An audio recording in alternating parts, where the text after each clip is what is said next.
World class bowler of course, but ఆ టైంలో నేను నన్ను అనుకున్నా I'm the best player. India is always best. India is far అన్నిటికన్నా చాలా పైన ఇండియా అనేది. సో ఒకసారి నేను ఇండియాకి ఆడుతుంటే ఇవన్నీ బెస్ట్ బౌలర్ ఇలా చేస్తాడు అలా చేస్తాడు నా మైండ్ లో ఏం లేదు. ఓన్లీ ఆ టైంలో ఓన్లీ ఒక కంట్రీ వచ్చింది, just I want to win the game అంతే. ఆ టైంలో నేను చెప్పా ఏమైనా ప్రెషర్ ఉంటే నేను అబ్జర్వ్ చేసుకుంటాను, బట్ మీరు ఒక ఎండ్ నుంచి జస్ట్ స్ట్రైక్ రొటేట్ చేయండి, నెక్స్ట్ వేరే ఎండ్ లో ఏం ప్రెషర్ లేకుండా నేను క్యారీ చేస్తాను వికెట్ ని అని చెప్పి సంజుని చెప్పాను. సంజు కూడా చాలా క్యామియో చాలా ఇంపార్టెంట్ ఆ టీమ్ కి ఆ టైంలో.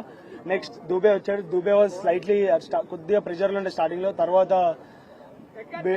ఇన్నింగ్స్ చాలా బాగా బిల్డ్ చేశాడు. సో దట్ హెల్ప్ నాకు personally as a partnership help అయింది, ఆల్సో ఫర్ ద కంట్రీ.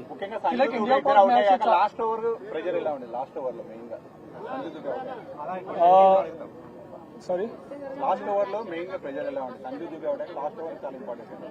నేను ఆల్రెడీ దుబేకి చెప్తా ఉన్నాను. సో ఒక ఎండ్ నువ్వు ఆడుతా ఉండు, వేరే ఎండ్ నుంచి నేను కవర్ చేస్తానని చెప్పి దుబే కన్నా. బట్ దుబే అవుట్ అయ్యాడు, బట్ నేను స్టార్టింగ్ నుంచి కాన్ఫిడెంట్ ఉండే I will finish the game అని. So yeah, by God grace I have done it.